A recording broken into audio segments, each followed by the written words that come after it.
Hello Patil जल्लाव एवढा पैसा कमवताय 50 लाख रुपये टाकते रे माझ्या झोली. भिकारी श्रीमंत झाले फोनवरून भीक मागायला लागले. जास्त बोलायचं नाही हा. खंडणी मागतोय खंडणी मी. हा डोमे भाई फुकणीच्या असा दमा चलणार तर समोर ये मग जाव तर तुला पाटील किचा हिस्क. अरे ब्रह्मदेवाचे समदे नियम तोडून इकडचं सामान तिकडं आणि तिकडचं सामान इकडं करून टाकेल.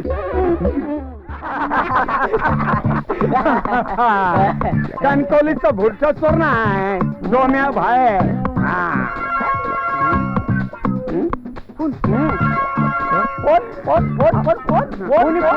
मागचं फोन वाजतोय याचा काय अक्कलच नाही. हॅलो हॅलो हे डोम्या मायला फोन उचलायला एवढा वेळ का लागला.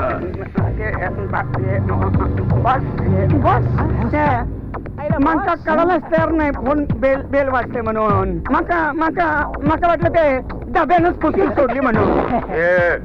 तुझी बांधकाच बांधकार आता मी सांगतो ते नीड आहे. तुला ज्या कामासाठी कणकवलीहून इथं आणलाय त्या कामाची वेळ आता भरले.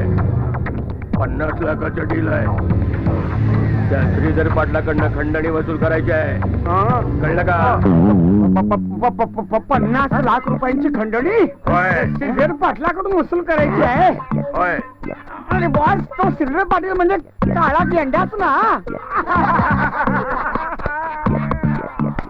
मी सांगेन तेव्हा तेव्हा त्या श्रीधर पाटलाला फोन करायचा आणि सारखी 50 लाखाची मागणी करायची. समजलं? मी सांगितलेलं काम करायचं. तुझ्यावर माझी माणसं पाठ ठेवून आहेत. कळलं का? काळजी करू नका. माका काम तुम्ही सांगितलं ना आपण तो केलं नाही असं कधी झालंय का?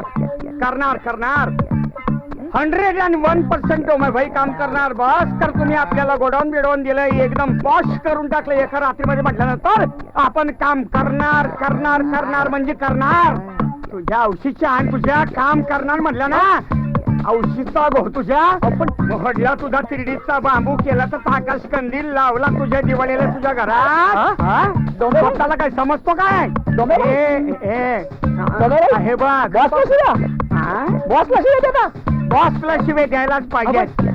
बॉसला शिवाय द्यायलाच पाहिजेत. फोन बंद होता म्हणून दिल्या.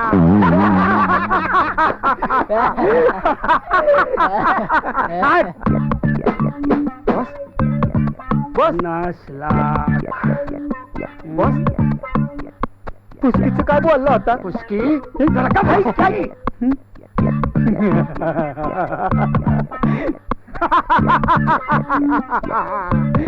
50 लाखाचा काम मिळालाय. 50 लाखाचा ज्याला जल्लोषच करायला पाहिजे.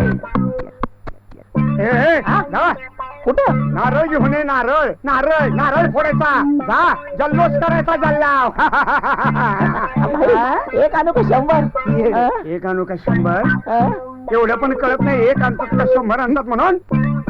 जा 100 घेऊन ये. 100 जा. औषध 50 लाख. हा काळजी करता काय? वल्ला आणू की सुका?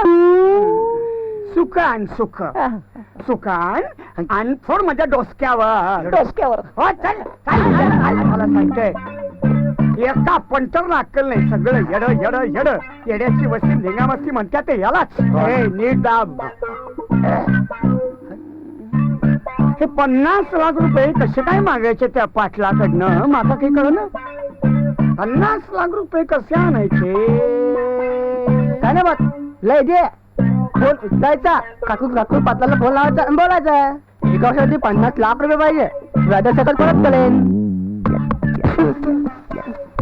50 लाख रुपये खंडणी मागायची तुझं खंडणी.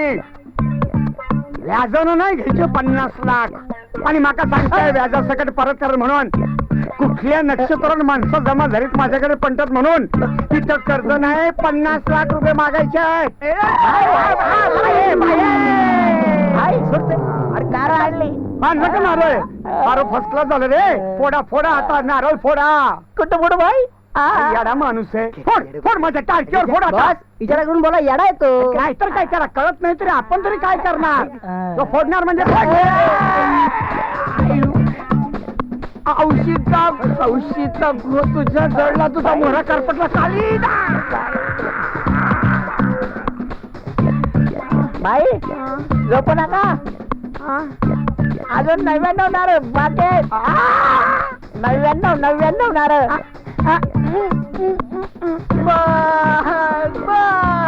बाई झोपू नको बाई झोपू नको बिरजू रामू ए स्वरूपा पुढे गेल्यात समजे तो फोन कापासून वाजतोय साधा फोन घ्यायचं कळत नाही तो बी आम्हीच घ्यायचा. हॅलो पाटील जल्लाव एवढा पैसा कमवताय 50 लाख रुपये टाक रे माझ्या झोली भिकारी श्रीमंत झाले फोनवरून भीक मागायला लागले जास्त बोलायचं नाही हा खंडणी मागतोय खंडणी मी हा तो मे भाई फुकणीच्या असा दमा चलना तर समोर ये मग धावतो तुला पाटील किचा हिस्क अरे ब्रह्मदेवाचे समधे नियम तोडून इकडचं सामान तिकडं आणि तिकडचं सामान इकडं करून टाकेल मग बघ सकाळचा प्रश्न कसा सोडवायचा त्यो काय झालं भाई काय झालं भाई जल्लाव आपल्या समध्यांना आपला धंदा बंद करावा लागणार का अरे सवाल आपल्या सामानाचा आहे सामानाचा आता काय करायचं भाई झाला उशीचा घो तुझ्या मला विचारतो थोबाड वर करून आता काय करायचं म्हणून आता दुसरा सामान घ्यायचा दुसरा आणि रस्त्यावर यायचं सगळ्यांनी मिळून आणि गाणी म्हणायचा शिड्डीवाले साई बाबा आया है तेरे दर पे ये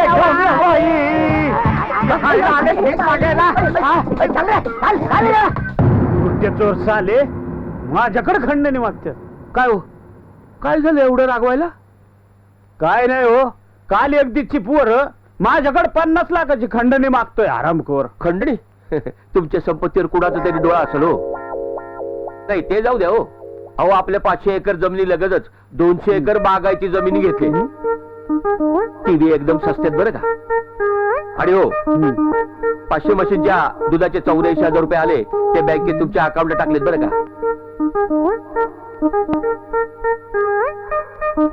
दिवाणजी काय म्हणत काय झालं ते मगापासून कोणीतरी दरवाजातून डोकावतंय जरा बघा बरं बघतो बघतो हा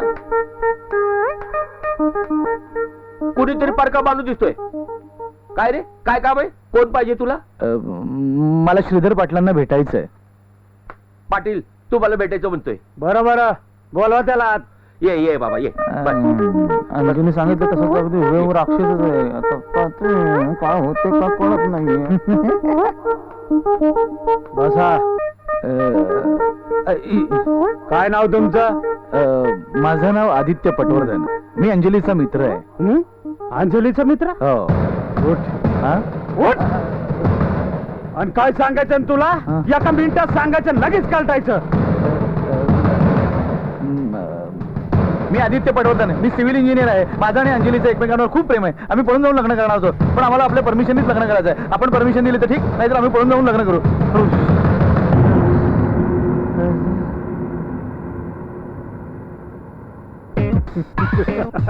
वाह वाह जावई बापू वाह उठा बसा बसा इथं बसा लय आवडलं बघा आपल्याला अहो ना कांदा पोहे ना सोयरीक ना पोरगी बघायचा कार्यक्रम लय आवडलं बघा तुम्ही आपल्याला ए बिरजू रामू अरे जरा पेड्या ना साहेबाचं तोंड गोल करा भाऊजी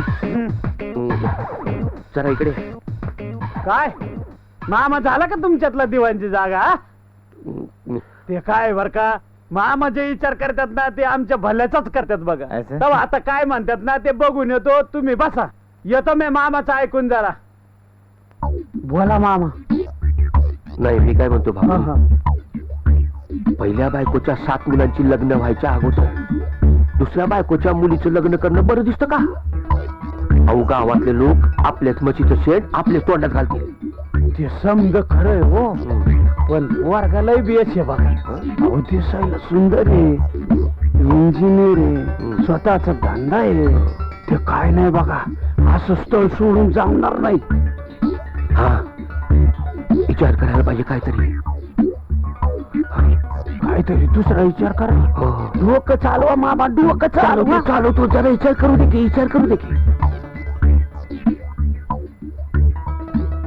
हा, एक काम करा, माझे 7 भाचे नाही म्हणजे तुमचे 7 मुलगे, त्यांची लग्न जमवणं हे आपल्या आवाक्या बाहेरचं आहे. हे काम याच्यावर सोपवलं तर आपल्या पोरांची लग्न पण होतील आणि अंजलीसाठी हा पोरगा योग्य आहे की नाही ते पण कळलं. काय असं म्हणताय? मग विचारतो याला. विचारा मामा, पाहिलं तुमचं डोकं म्हणजे शनिदेवाची 7.5 आहे.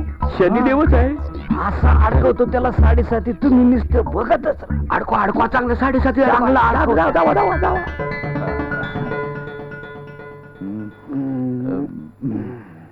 माफ करा जावई बापू, पण एक अडचण आहे. कसली? हे बघा, तुम्हाला अंजूने काही सांगितलं का नाही ते काही मला माहित नाही, पण मला 2 बायका. पहिलीचं नाव वैजंती माला. आता माझ्या मर्दांची मुळे तिला 7 पोरं झाली, पण 7व्या पोराच्या बाळपणात ती गेली. मग या 7 पोरांना सांभाळण्यासाठी मी दुसरं लगीन केलं. ती म्हणजे करीना, पण अंजूच्या जन्माच्या टायमाला करीनाचं पण निधन झालं. आणि मग मी 3ऱ्या लग्नाचा काही विचार केला नाही बघा. अहो, पहिल्या बायकोपासून 7 पोरं झाली, दुसरी पासून 1 पोरगी झाली. म्हणलं आता 3री पासून काही भलतच व्हायला नको म्हणून लग्न केलं नाही. पण या सगळ्यात अडचण काय? अडचण होय, अहो आमच्या फॅमिली पंडितने सांगितलंय का जोपर्यंत पहिल्या बायकोच्या 7 पोरांचे लग्न होणार नाही तोपर्यंत तुम्हाला पुरीचं लग्न करता येणार नाही. आणि जर पुरीचं लग्न आधी केलं तर तिच्या जीवाचं किंवा तिच्या नवऱ्याच्या जीवाचं काहीतरी बरं वाईट होऊ शकतं. नाही बा, आपण काय आपल्या पुरीच्या आयुष्याशी खेळू शकत नाही. पण पाटील साहेब, यावर काही उपाय नाहीये का? म्हणजे होम हवन शांती वगैरे? मी सांगू का? यावर एकच उपाय आहे आणि तो म्हणजे या 7 जणांची लग्न होणं, आणि ती पण अंजलीच्या लग्ना अगोदर. ठीक आहे, मी सतो परीक्षा द्यायला तयार आहे. ठीक आहे, पण तुमची चाल आम्हाला कळायला पाहिजे. यासाठी आम्ही तुम्हाला 1 वर्षाची मुदत देऊ, पण त्या दरम्यान तुम्हाला आमच्या बंगल्यात राहावं लागेल. काय? मी तयार आहे. होय, या मग 2 दिवसांनी या तुमचं सामान घेऊन. बरं, येतो मी.